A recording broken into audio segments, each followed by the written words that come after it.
So today we're going to discuss about one of our system, also known as the integumentary system.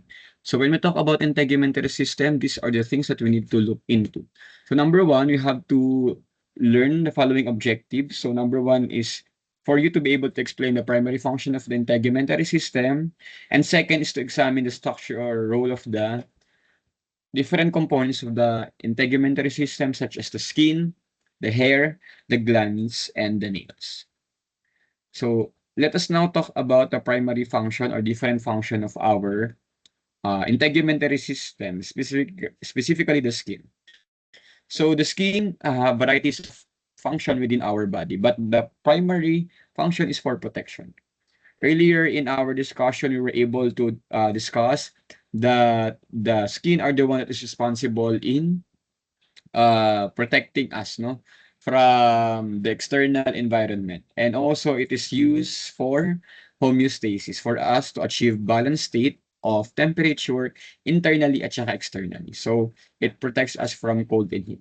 Second, it also helps us or prevents from mechanical impact. So for example, you scratch yourself or you do have an abrasion after subjecting yourself to different friction. So good thing we have skin so that our body is protected and the said force will not be directly applied to our muscle and uh, tissue or organ directly. Next one, it protects tissue against chemical and physical damage, just like what I have mentioned. No, in your laboratory in chemistry and biology, you are asked to wear PPE or personal protective equipment like goggles, face mask, gloves, and also lab gown so that you are protected by different external factors. Similar thing in the skin. Our skin protects us from these different chemical and physical damages. It also prevents microorganism from penetrating. So the very reason why our body are inflamed or have different uh, inflammation is caused by the pathogen that wants to wreak havoc within our system. So what is the catch? Good thing we have the skin that prevents this pathogen from penetrating directly to our main organ. So anong nangyari? The skin blocks, no, the virus, bacteria, and this pathogen uh, is blocked by our skin. Next one it is the destruction of inoculated microorganisms. So for example, the said bacteria and virus penetrates our skin. We have different layers of the skin and there are different white blood cells that are roaming within our skin to help protect us, no, from fighting these bacteria and virus that enters our body. Next, we also have the reabsorption of a specific substance. So our body, for us to absorb calcium properly, we need vitamin D, no? That is coming from the sunlight. So, synthesis of vitamin D, we need liver and also the kidney para magkaroon tayo ng proper absorption of calcium. And again, all of those is possible because we have a lipids layer within our skin, and that helps us in the absorption of specific substances. Also, skin helps us in, tawag dito, prevention of excessive dehydration. How can we do that, no? Para hindi tayo ma-dehydrate ng maayos. Again, our body have its own way in achieving homeostasis. So different signals or neurons are integrated within our skin to help us maintain the moisture within our body. Last one, the skin, something to do with pressure, vibration, and tactile sensation. Just like what I've mentioned, nerve cells are integrated in our body, no? Everywhere. It is integrated everywhere because it is the one that sends signal to our brain. Also, neuron or nerve endings are located within our skin, the very reason we can feel slight touch. We feel pain, we feel heat because nerve endings are located within our skin. Okay? Now, if we're going to look at the diagram, magkaroon lang muna tayo ng konting physics lecture. When we talk about UV, there are different types of UV or ultraviolet rays. We have UVA, UVB, and UVC. And if you're going to differentiate their characteristic, UVC has a shorter wavelength and UVA has a longer wavelength. So what is the catch? Siyempre, mas makaka-penetrate sa ating atmosphere yung UVA, no? And another thing, we have an ozone layer, O3, that is located within our stratosphere. Tama ba? Stratosphere or in between stratosphere tsaka troposphere. And anong ginagawa ng O3 natin? It repels back the UVC to our atmosphere, pabalik sa space. Okay, so anong nangyari? UVA at saka UVB na lang nakaka-penetrate sa ating skin. And what is the tendency of it? Again, UVA and UVB can, tawag dito, help synthesize vitamin D. But again, prolonged exposure to the said UVA and B can lead to wrinkles and also, tawag dito, damaging of our skin. So what is the catch?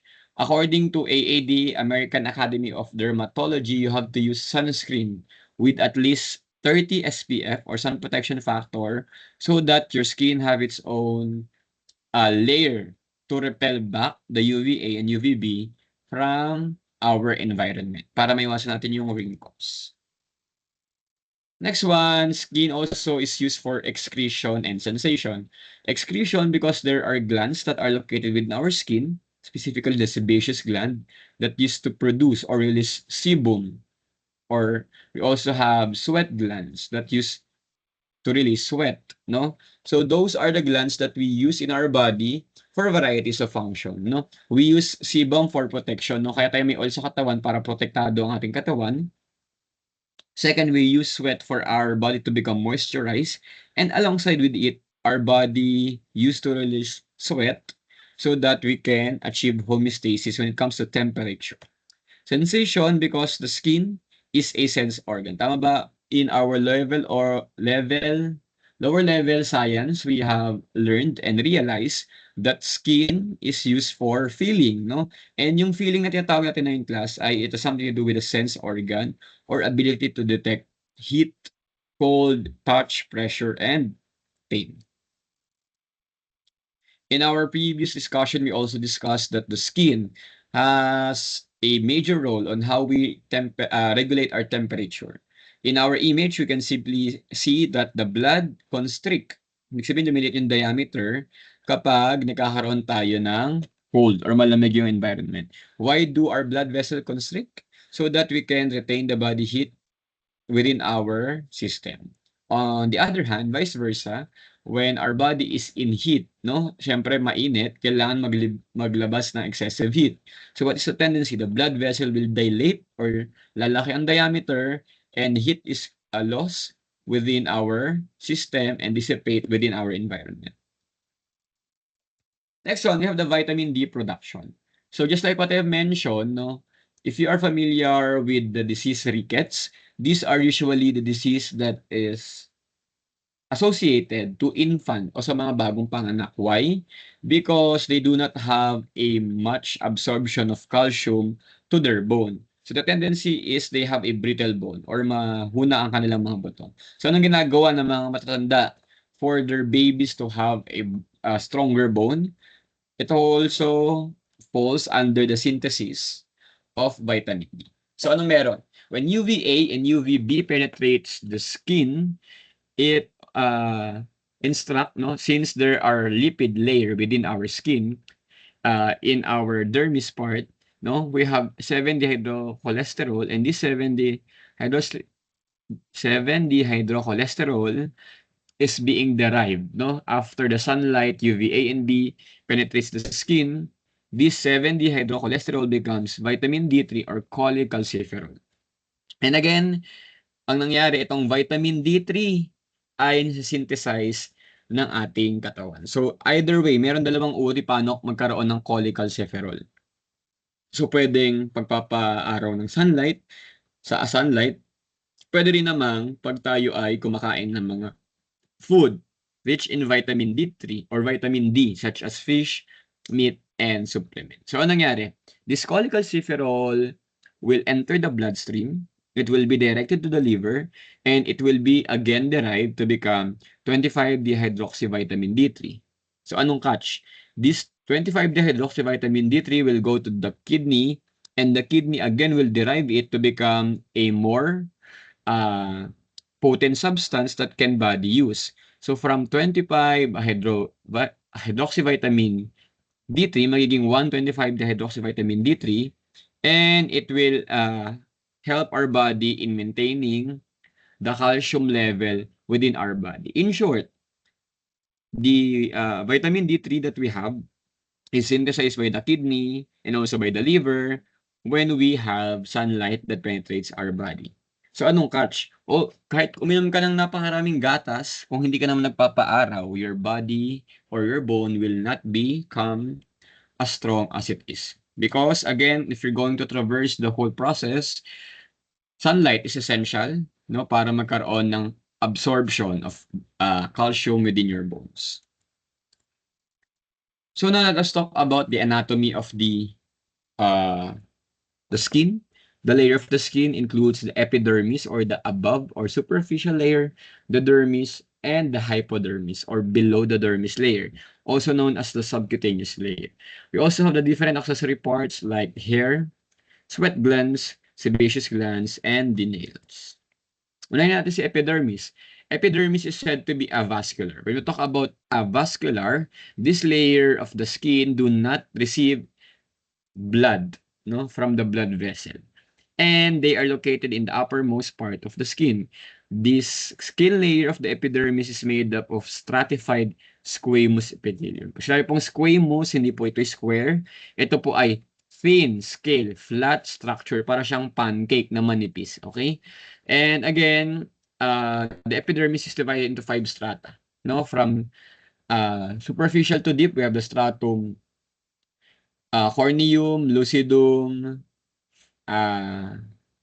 spinosum, granulosum, spinosum, and we have the stratum basale. So again, just like what I mentioned, no blood vessel is located within epidermis, and the diffusion is the process for it to absorb nutrient from our body. Okay? So again, our skin epidermis is composed of several types of cell. We have the keratinocyte, the melanocyte, the Langerhans cells, and the Merkel cells. So this is the look of the skin in microscopic level. Yung color pink sa taas na parang lasagna sheets, that are the epidermis. Then we have the dermis, yung color purple, and then we have the pink one, no? The hypodermis. Now let us talk about the epidermis. Again, if you're going to look at this one, you have to memorize this, no? These are the 5 layers of the epidermis. In the superficial part, we have the stratum corneum. The term corneum means, it came from the word corneum. Yeah, we have the stratum corneum, or it is composed of the dead skin cells. So when you do, for example, take a bath, and you see some remnants of quote-unquote libag in the floorings of your CR, these are said to be the stratum corneum, because when you do mechanical tension within your skin, these one are being chirped off within your body. Next one, we have the stratum lucidum. The term lucid means clear, because the stratum lucidum are clear in picture. So makikita natin sa picture din natin, translucent or transparent ang kanyang kulay. Okay? So again, this is the thinnest layer among all 5 stratum or layer of the epidermis. Next one, we have the stratum granulosum. It is called stratum granulosum because it contains a granules of keratin that is produced via keratinocyte. So again, we have the lamellar granule. Next one, we have the stratum spinosum. It is called stratum spinosum because it has spine. Makikita natin dun sa picture, it has a spike or spine-like structure. And this is the site wherein we can locate the Langerhans cell. The Langerhans cell has something to do with the defense of our body because they are type of white blood cell that used to protect us from the foreign invader. For example, nagkasugat ka dyan, no? Natuklap hanggang stratum granulosum. When bacteria enters your body, you have a white blood cell or you have Langerhans cell that defend you from the pathogen para hindi makapasok papunta sa ating buong katawan or sa internal part, no? Next one, we have the stratum basale. Stratum basale is known as the deep one because it is located at the basal part. This is the site where active mitosis happens or cell division happens. In the stratum basale, we can see there the melanocyte. Melanocyte is the cell that used to produce melanin or black pigment. Having an active melanocyte means that you are having a dark skin complexion. We as a Filipino relatively has an active melanocyte compared to those people that are living in a colder region because it is our body way in adapting to the said temperature. So evolution din yung ating maaring makitang explanation kung bakit medyo darker ang skin ng mga tao sa region ng tropics, while those that are found in Arctic and Antarctic have a lighter skin complexion. It has something to do with absorption of sunlight from the environment. Next one, we have the Merkel cell and the tactile cell. This has something to do with the ability to send different signals externally. So when you are being touched, no, syempre nape-press yung stratum natin na iba-iba. And this pressure is being also passed down to our sensory neuron, and then the sensory neuron will pass the said pressure or signal to our brain. So these are the 5 layers of the epidermis from stratum corneum, which has composed of dead keratinocyte or dead skin cell. We have the stratum lucidum that is said to be clear and the thinnest layer.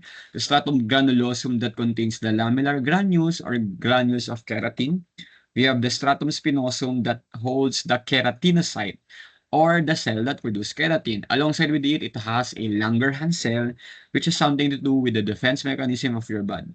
Last one, we have the stratum basale or the latter part or the basal part, which composed of melanocyte, the cell that produces melanin for black pigment. We also have Merkel cell that has something to do with senses. Sir Mark, bakit po ganun? Ano po nangyari sa katawan natin pag nag-lighten? So technically, nagiging inactivated yung melanocyte. Also, as we age, melanocyte are being deactivated, specifically in our hair. So, anong nangyari? Kung deactivated ang melanocyte or bumabagal ang production ng melanin, mas nagla-lighten yung isang bagay. Kasi nga, di ba, melanin is a dark pigment. Kapag di siya napoproduce, syempre, magiging white. Therefore, as we age, melanocyte deactivated, our skin, or rather our hair, pigment becoming more lighter. Yung nagiging puti ang buhok. Okay? Next one, aside from epidermis. Yan. So again, just like what I've mentioned, the epidermis is the topmost layer where dead keratinized cell are sloughed off or natatanggal. Pag sinabing keratinized, may keratin. Ano? So huwag kayong maniniwala kay mga pag sinabing may keratin. No? Technically, your body, your skin, and your hair naturally produces keratin, no? And yung supplementation na binibigay niya is just, I don't know if your body still needs it because you have keratinocyte that produces keratin. The top cells are replaced by the ones in the bottom. In the deepest layer, it is the cell divide. It is the way of the cell dividing called as mitosis. The new cells are eventually keratinized as they go to the top and becomes abrasion resistant. So this video showcase how does this epidermis, the epithelial cells of the epidermis undergo keratinization. The cells at the basal layer, the layer which is attached to the basement membrane and the connective tissue beneath, are cuboidal, and they divide frequently, maybe once a day. Once a cell is pushed up from this basal layer, it only has about 2 weeks to live. so During this time, it synthesizes a great deal of the protein keratin, which is the major protein in skin, hair, and nails. Once the cell begins to push upward through additional layers, the cell gradually dies. The nuclei and other organelles degenerate. So yun lang naman. Another thing that we need to add into is the term melanosomes. Okay? So earlier we have mentioned that melanocytes are located within the stratum basale, no? And if we're going to look at this one, melanosomes are produced via Golgi apparatus. In Gen Bio 1, you have learned that Golgi apparatus are the one that sort, modify, and packed the protein that has been produced by the ribosome. In short, melanosomes are just a modified protein, okay? Melanosome moves into the melanocyte, and again, if you're going to look at the red dots in the image, no, it enters or rides into the vacuole. So, anong ginagawa ng vacuole? It serves as a delivery system so that the melanosome can penetrate and go and enter the different cell or the neighboring cell. So, what is the catch? When the melanosome or the red pigment na nakikita sa image or yung red na bilog enters the cell, edi magiging color brown or magkakaroon ng dark coloration or complexion ng isang cell. And then, syempre, pagka nagkaroon ng dark complexion, mangingitim ka. Ganun lang siya kasunod. Epithelial cell phagocytize the tips of the melanosome in the cell process. So, ibig sabihin ng phagocytize, kinakain niya papasok. So, yung kain ng mga epithelial cell o yung mga malapit na cell sa melanosome. So, ini-engulf niya. The melanosome, which were produced inside the melanocyte, have been transferred to the epithelial cell and now inside them, therefore becoming them more dark. Okay? Now let us talk about the dermis. This is composed of just two layers, the papillary and the reticular layer. The very reason why you have curving or ridges within your fingerprint has something to do with the dermal papillae. So pag yan okay sa exam, dermal papillae is the reason why you have different fingerprints and footprints. Again, the primary function of the fingerprint that has been produced by the dermal papillae is number one for identification. Di ba meron tayong biometrics. Ginagamit natin yung ating fingerprint pag tayo ay pupunta sa NBI or tayo ay nagta-time in and time out. For example, if you have work. Second, ang pinaka-importante, based sa evolution, we have fingerprint in our foot and also in our finger so that we can improve our grip. Di ba? In evolution, we have realized that we have our improvement by becoming a bipedal. Ibig sabihin, dalawang paa na lang ginagamit. And the two upper limbs are used in holding tools. And for us to have a improved grip, kailangan man tayong fingerprint that has been produced again by the dermal papillae. This is the difference of the two layers of the dermis. No? The papillary layer is loose connective tissue with relatively light collagen fiber that is uniformly distributed. On the other hand, reticular layer are dense, irregular connective tissue with many disordered bundle of collagen.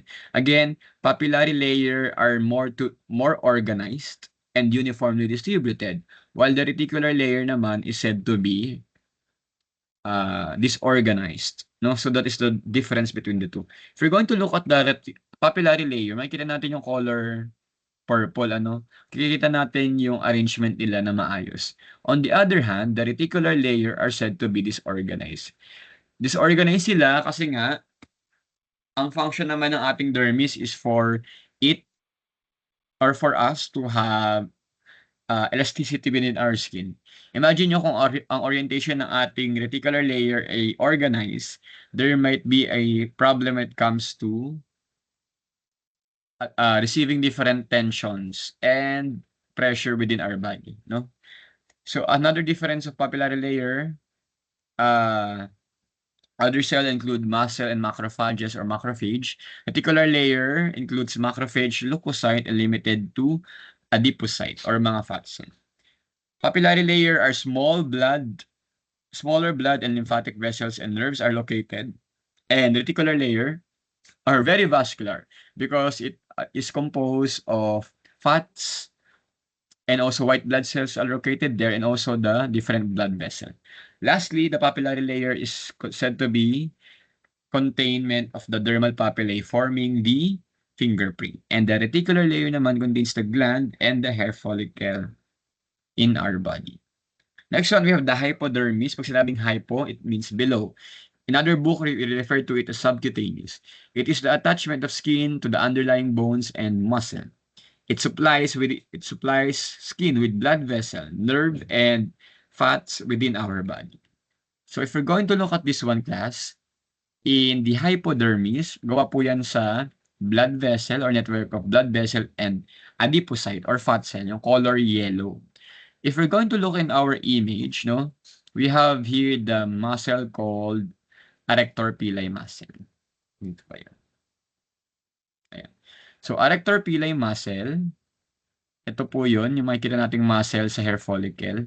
The very reason why we have the erection of the hair follicle is due to the trigger or contraction of arrector pili muscle. Ito po yun, no, yung nasa hair follicle, tapos may muscle na nakakonekta.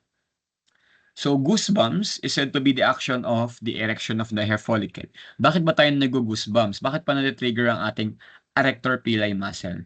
It is our body's way of telling that we are in danger. Evolution tells us that when you are having a goosebumps, you are introduced to a stressful situation. No, tama ba? For example, ikaw ay nakasalubong ng bear o ng lion sa labas, malamang magkakaroon ka ng goosebumps. Why? Because your body is being triggered and subjected to stressful situation. Ano pa mga reason bakit nagkakaroon ng pagkain ng balahibo?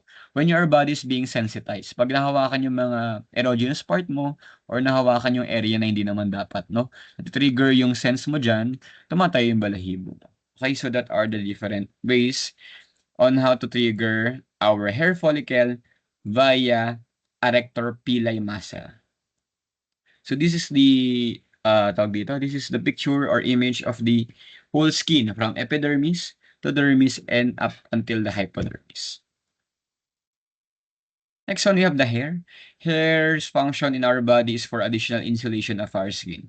Imagine if you do not have any hair within your body, specifically in your scalp, which is said to be sensitive, you will be having hard time in regulating heat that enters your skull. Tama ba? So we have thick hair within our skin. Hair has a shaft, hair follicle, and hair papilla. So the shaft are the one that is responsible or yung pinaka-length niya, no? Hair follicle is the root or bulb of the hair. So kaya sinabi ko kanina, arrector pili muscle raises the hair and is responsible for goosebump. Evolution tells us that this is our adaptive mechanism for different stressful situations. Next one, this is the anatomy of the hair, no? Cross section, if you cut it, it looks like this one. Similar lang naman yan, no? It has a stratum basale or the basal part. It has a melanocyte. Bakit may melanocyte ang hair? Kasi nga meron itong ability na mag-produce ng melanin. And again, active melanocyte, which means high level of melanin, making your hair blacker or darker in pigment. And ano pa ba mahalaga dyan? It has a medulla, yung gitnang layer, cortex, the cuticle, and many more. Now let's talk about the glands. We have the sebaceous gland that produces oil or sebum. The primary reason why we have sebaceous gland is it helps us from lubrication of our hair and prevent it from drying. Para hindi mag-dry ang ating buong skin at hair, meron tayong oil sa atin. Tama ba? So we have sebaceous gland. Also, we have the sweat glands. There are two types of sweat glands. We have the eccrine at saka apocrine. Sweat glands literally produces sweat, no? Saan ba gawa ang sweat? Sweat can be produced in varieties of ways, pwedeng water, pwedeng inorganic substance within your body. So, sweat glands are present everywhere but numerous in palms and soles. Secretes mostly water and salt. So, eccrine glands are the one that produces or secretes water and salt for temperature regulation. Sweats can be activated by emotional stress, and sometimes you can use different detector like yung lie detector test na polygraph to measure the stress level of the person. Going back to the eccrine are the one that produces sweat via water and salt components. On the other hand, we also have the apocrine sweat gland. Pag sinabing apocrine naman, these are concentrated within the genitalia and armpits. So technically, these apocrine sweat glands are the one that is said to be the cause of the body odor. No, yung mga medyo hindi magandang amoy. Bakit po, no? Si apocrine ang reason. Because apocrine secretes organic substances. No, and when they secrete organic substances, unlike eccrine, water, and salt lang, ang apocrine meron tong kasamang organic substance. When organic substances are released in the sweat glands, this can be a breeding grounds of the bacteria that is living in your skin. So ano mangyari? Bacteria will consume the organic substance and it will cause a foul smell. Kagaya ng mga naamoy mo, for example, sa mga armpit at saka genitalia. Yun po yun. Okay? And it is also become more active when you have achieved sexual maturity. Another sweat glands or another glands that we have in our body is ceruminous glands. Ceruminous glands produce cerumen or a earwax in layman's term. It is a modified sweat glands that produce cerumen or earwax within our body, and the vital role is for protection of our air canal. When an insect's water and wants to enter our air canal, meron tayong earwax to repel those things that I have mentioned earlier. Last one, we have the nails. It is a thin plate of dead keratinized stratum corneum cell. So earlier we have mentioned stratum corneum, there are dead skin cell, and literally our nails in our body are made up of dead skin cells or dead keratinized cells. So whether you pinch it, no, yung ating skin, hindi po siya makaka-receive ng konting sensation. Why? Because they are dead skin cells and there are no neurons that are connected, or there are few neurons that are connected to the nails, no? Sa atin. So, Sir Mark, bakit po ganun? For example, may ingrown ng isang tao, bakit po nasasaktan siya? May mga neurons na nakakonekta doon sa may laman mismo ng finger, pero hindi necessarily nakakonekta sila sa ating nails. Okay, kaya pag nag-nail cutter ka, di ba hindi ka naman sasaktan pagka ginugupit mo yung nails mo. Because wala naman diyang nerve endings. Ang nerve endings ay may kita saan? Sa nail bed. We're going to look at the picture, nail bed, at saka sa nail matrix, yan makikita yung mga neurons. So kapag nagkaroon ka ng inflammation, for example, ingrown, syempre, those inflammation can trigger the neuron and this will send signal to your brain. So that will be all for our integumentary system. I hope you learned something from our discussion. Thank you.